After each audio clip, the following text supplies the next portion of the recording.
Hello, welcome to life and leaf with Shruti. കഴിഞ്ഞ വീഡിയോയിൽ നമ്മൾ സെർവിക്കൽ സ്പോണ്ടൈലോസിസ് എന്താണെന്നും അതിന്റെ ലക്ഷണങ്ങളും കാരണങ്ങളുമാണ് കണ്ടത്.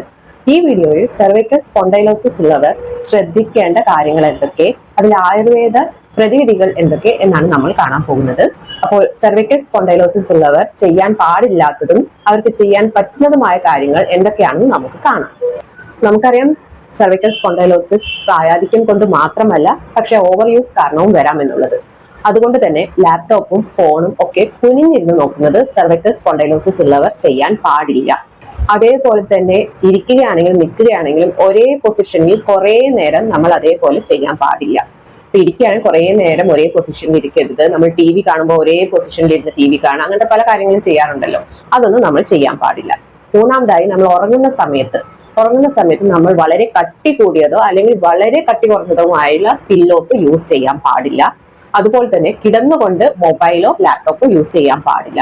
നമ്മൾ മലർന്ന് കിടന്നിട്ടും ചെരിഞ്ഞ് കിടന്നിട്ടും എല്ലാം മൊബൈൽ യൂസ് ചെയ്യുന്നവരാണ്, അങ്ങനെയും ചെയ്യാൻ പാടില്ല. ഇത് ചെയ്യുന്ന സമയത്ത് നമ്മളുടെ നെക്കിന്റെ നാച്ചുറൽ കർവേച്ചർ നമുക്കത് അവിടെ നഷ്ടപ്പെടുകയും അവിടെ എക്സ്ട്രാ ഒരു പ്രഷർ, ഡിസ്കിന് എക്സ്ട്രാ പ്രഷറും അതേപോലെ നല്ല പെയിനും സ്റ്റിഫ്നെസ്സും ഉണ്ടാവാനാണ് ഇത് വഴിവെക്കുക. സോ അത് നമ്മൾ അവോയ്ഡ് ചെയ്യേണ്ട ഒരു കാര്യമാണ്. അതേപോലെ നമ്മൾ ശ്രദ്ധിക്കേണ്ട കാര്യമാണ്, നമ്മൾ കിടക്കുമ്പോൾ ഒരിക്കലും കമിഴ്ന്ന് കിടക്കരുത്. എന്ന് വെച്ചാൽ നമ്മൾ നമ്മുടെ സ്റ്റൊമക്കിൽ കിടക്കാൻ പാടില്ല. അങ്ങനെ കിടക്കുമ്പോഴും ആ നെക്കിന്റെ നാച്ചുറൽ റെസ്റ്റിംഗ് പൊസിഷൻ അവിടെ വരാത്തതുകൊണ്ട് തന്നെ ഭയങ്കര സ്ട്രെയിനും സ്ട്രെസ്സും ഉണ്ടായിട്ട് വീണ്ടും പെയിൻ കൂടാൻ അത് വളരെ ഒരു ട്രിഗറിങ് ഫാക്ടറായിട്ട് മാറും. പിന്നെ ഉള്ളത് എന്താണെന്ന് വെച്ചിട്ടുണ്ടെങ്കിൽ, സെർവിക്കൽ സ്പോണ്ടൈലോസിസ് ഉള്ളവർ ഒരിക്കലും തലയിലോ അല്ലെങ്കിൽ ബാക്കിലോ കനമുള്ള ഒന്നും എടുക്കാൻ പാടില്ല. ഇപ്പൊ നമ്മൾ ഹാൻഡ് ബാഗ്സും ഷോൾഡർ ബാഗ്സും അല്ല ഒറ്റ സൈഡിൽ വെച്ചിട്ടാണ് പോകുക. അത് കനമുള്ള ഹാൻഡ് ബാഗ്സും ഷോൾഡർ ബാഗ്സും ആണെങ്കിൽ അതും അവിടെ ആ ഒരു ഭാഗത്ത്, കഴുത്തിന്റെ ഒരു ഭാഗത്ത് സ്ട്രെയിൻ കൂട്ടാൻ അത് വളരെയേറെ കാരണമായിട്ട് മാറും. പെട്ടെന്നുള്ള ജേർക്സ് അല്ലെങ്കിൽ മൂവ്മെന്റ്സ് കഴിയുന്നതും സെർവിക്കൽ സ്പോണ്ടൈലോസിസ് ഉള്ളവർ ഒഴിവാക്കേണ്ടതാണ്. പെട്ടെന്ന് ബോഡി തിരിയുക, അങ്ങനത്തെയുള്ള കളികൾ എന്ന് വെച്ചാൽ ഇപ്പം നമ്മൾ പറയുന്നത് ഫുട്ബോൾ പോലെയുള്ള അതിലെല്ലാം പെട്ടെന്ന് ബോഡി മൂവ്മെന്റ്സ്, നെക്ക് മൂവ്മെന്റ്സ് എല്ലാം വരുന്നതാണ്. അതെല്ലാം കഴിയുന്നതും ഒഴിവാക്കാൻ ശ്രമിക്കുക. സെർവിക്കൽ സ്പോണ്ടൈലോസിസ് ഉള്ളവർ ശ്രദ്ധിക്കേണ്ട മറ്റൊരു കാര്യമാണ്, 2 വീലറിൽ പോകുന്നത് അവർ കഴിയുന്നതും കുറയ്ക്കുക. 2 വീലേഴ്സിൽ പോകുന്നത് കഴിയുന്നതും കുറയ്ക്കുക. കാരണം 2 വീലേഴ്സ് നമ്മുടെ റോഡെല്ലാം ഇപ്പോഴത്തെ കണ്ടീഷൻ അറിയാവുന്നതാണല്ലോ, ഫുൾ കുണ്ടും കുഴിയും എല്ലാമാണ്. അപ്പൊ അത് കൂടുതൽ ജേർക്സിന്, ഈ നെക്കിന് ഭയങ്കര കൂടുതൽ സ്ട്രെയിനും ജേർക്സ് ഉണ്ടാക്കി വീണ്ടും ഡീജനറേഷനും പെയിനും ഇൻഫ്ലമേഷനും കൂട്ടുകയേ ഉള്ളൂ. അതേപോലെ തന്നെ സ്മോക്കിംഗ് ഒരു ശീലമാക്കിയവരാണെങ്കിൽ അത് ഒഴിവാക്കുന്നതാണ് നല്ലത്. കാരണം സ്മോക്കിംഗ് ഡീജനറേഷനെ ട്രിഗർ ചെയ്യുന്ന ഒരു ഫാക്ടറായിട്ട് ഇപ്പോഴത്തെ പഠനങ്ങളെല്ലാം കാണിക്കുന്നുണ്ട്.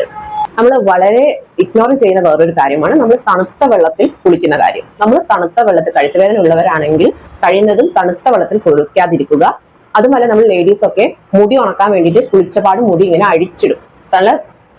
കഴുത്തുവേദന ആ സമയത്ത് കഴുത്തുവേദന ഉള്ളവരാണെങ്കിൽ മുടി ഇങ്ങനെ അഴിച്ചിടുമ്പോൾ അവിടെ തണുപ്പ് ഏറെ നേരം അവിടെ തണുപ്പ് തട്ടിയിട്ട് ആ കഴുത്തുവേദന അത് കൂട്ടും. സോ അങ്ങനെ ചെയ്യാൻ പാടില്ല. പിന്നെയുള്ള കാര്യമാണ്, കഴുത്തുവേദന ഉള്ളവർ നിർബന്ധമായും തലയിൽ നല്ല കൂളിംഗ് ഓയിൽ യൂസ് ചെയ്യാൻ പാടില്ല. അതുപോലെ തന്നെ അത് ഓവർനൈറ്റ് യൂസ് ചെയ്യാനും പാടില്ല, കുളി കഴിഞ്ഞും യൂസ് ചെയ്യാൻ പാടില്ല. മാത്രമല്ല, എണ്ണ തേച്ചിട്ട് അരമണിക്കൂറിൽ കൂടുതൽ, അതായത് ഏത് എണ്ണയാണെങ്കിലും ഒരു 10-20 മിനിറ്റിന് കൂടുതൽ യൂസ് ചെയ്യാനും പാടില്ല. അപ്പോൾ നമ്മൾ കഴുത്തുവേദനയുള്ളവർ എന്തൊക്കെ അവോയ്ഡ് ചെയ്യണം എന്ന് കണ്ടു. ഇനി ഇവർക്ക് എന്തൊക്കെ ചെയ്യാം അത് നമുക്ക് കാണാം.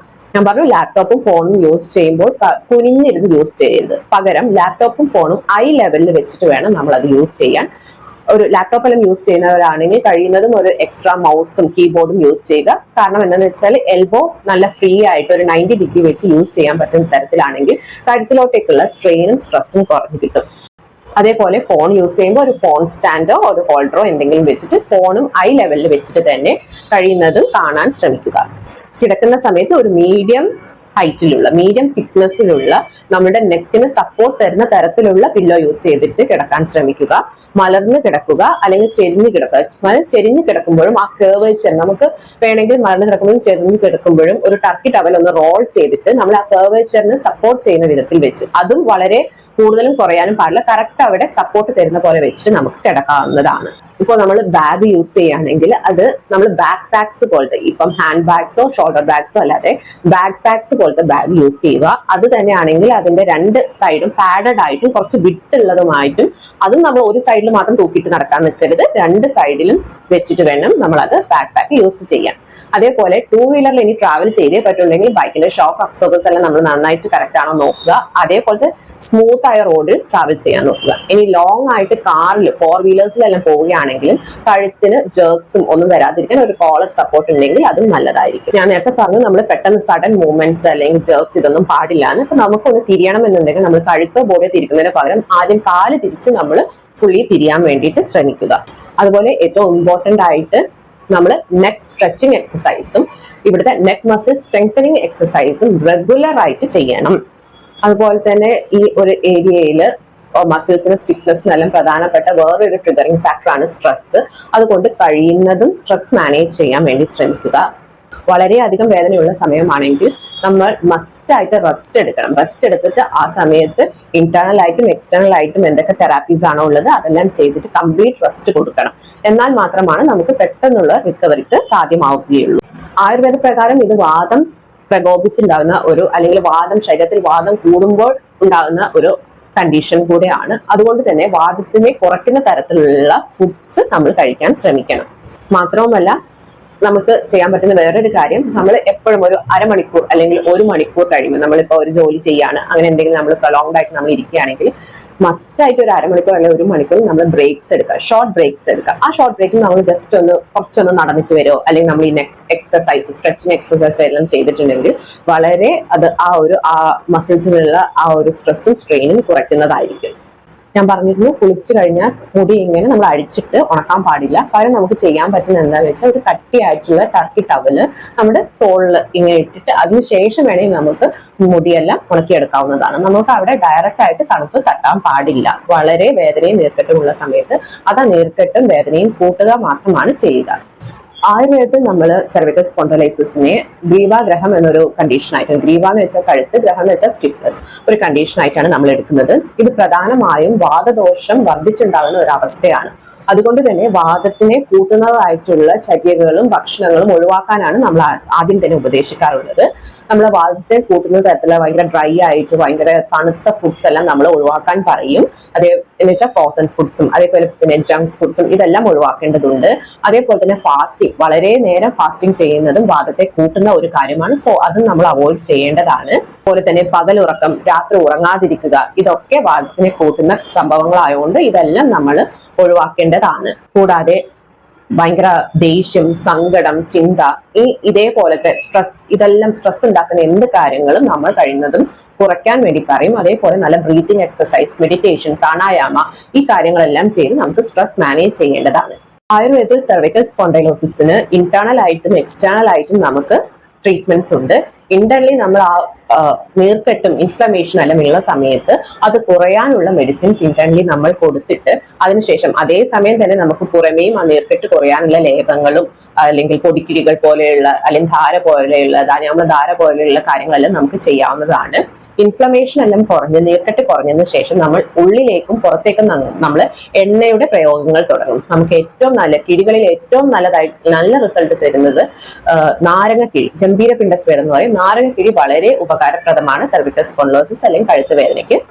അതേപോലെ തന്നെ പഞ്ചകർമ്മയിൽ നസ്യവും വസ്തിയും വളരെയേറെ റിസൾട്ട് തരുന്ന ഒരു സംഭവമാണ്. വസ്തി നമുക്ക് യോഗവസ്തിയായിട്ട് നമ്മൾ കൊടുക്കാം. വാദത്തിന്റെ ഏറ്റവും വലിയ ചികിത്സയാണ് വസ്തി. അതുകൊണ്ട് തന്നെ ഇതൊരു വാദിക അസുഖമായത് കൊണ്ട് തന്നെ നമുക്ക് ഈ ഒരു കണ്ടീഷനിലും വസ്തി വളരെ റിസൾട്ട് തരുന്നതാണ്. അപ്പോൾ സെർവിക്കൽ സ്പോണ്ടൈലോസിസിനെ പറ്റി ഏകദേശം എല്ലാം ഇപ്പോൾ നമ്മൾ പറഞ്ഞു കഴിഞ്ഞിരിക്കുന്നു. അതിന്റെ എന്താണ് സെർവിക്കൽ സ്പോണ്ടൈലോസിസ്, അതിന്റെ ലക്ഷണങ്ങൾ, കാരണങ്ങൾ, അത് സെർവിക്കൽ സ്പോണ്ടൈലോസിസ് ഉള്ളവർ എന്തൊക്കെ ചെയ്യണം, എന്തൊക്കെ ചെയ്യാൻ പാടില്ല, ആയുർവേദത്തിൽ അതെങ്ങനെയാണ് നമ്മൾ സെർവിക്കൽ സ്പോണ്ടൈലോസിസിനെ ട്രീറ്റ് ചെയ്യുന്നതെന്നും പറഞ്ഞിരിക്കുന്നു.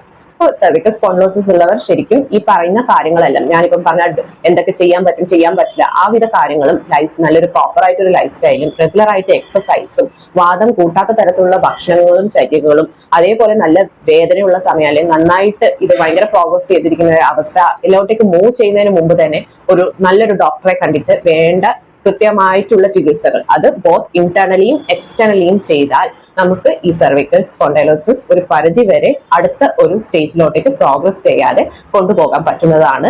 റെഗുലർ എക്സസൈസ് മസ്റ്റ് ആയിട്ടും ഒരിക്കലും ഒഴിവാക്കാതെ, അതേപോലെ നമ്മുടെ നെക്ക് പോസ്റ്റർ ഞാൻ പറഞ്ഞ ഒരു കാരണം ലാപ്ടോപ്പും ഫോണും ഇല്ലാതെ നമുക്കിപ്പോ ഒരു ലൈഫ് ഇല്ല എന്ന് പറഞ്ഞ പോലെയാണ്. അപ്പൊ ആ നെക്ക് പോസ്റ്ററും ആ ഇടയ്ക്കിടയ്ക്കുള്ള ബ്രേക്ക് എടുക്കലും നെക്ക് എക്സസൈസും ഇതെല്ലാം തന്നെ ചെയ്ത് കൃത്യസമയത്ത് തന്നെ ചികിത്സ എടുത്ത് റെസ്റ്റ് നമ്മളിപ്പം കാണുന്നത് എന്താണെന്ന് വെച്ചാൽ ചികിത്സിക്കാൻ വരും, പക്ഷെ അവർക്ക് റെസ്റ്റ് എടുക്കാൻ ടൈമില്ല, ലീവ് എടുക്കാൻ ടൈമില്ല. പക്ഷെ അങ്ങനെയല്ല, അത് റിക്കവറിക്ക് അത് കൂടുതൽ ഹെൽപ്പ് ചെയ്യും.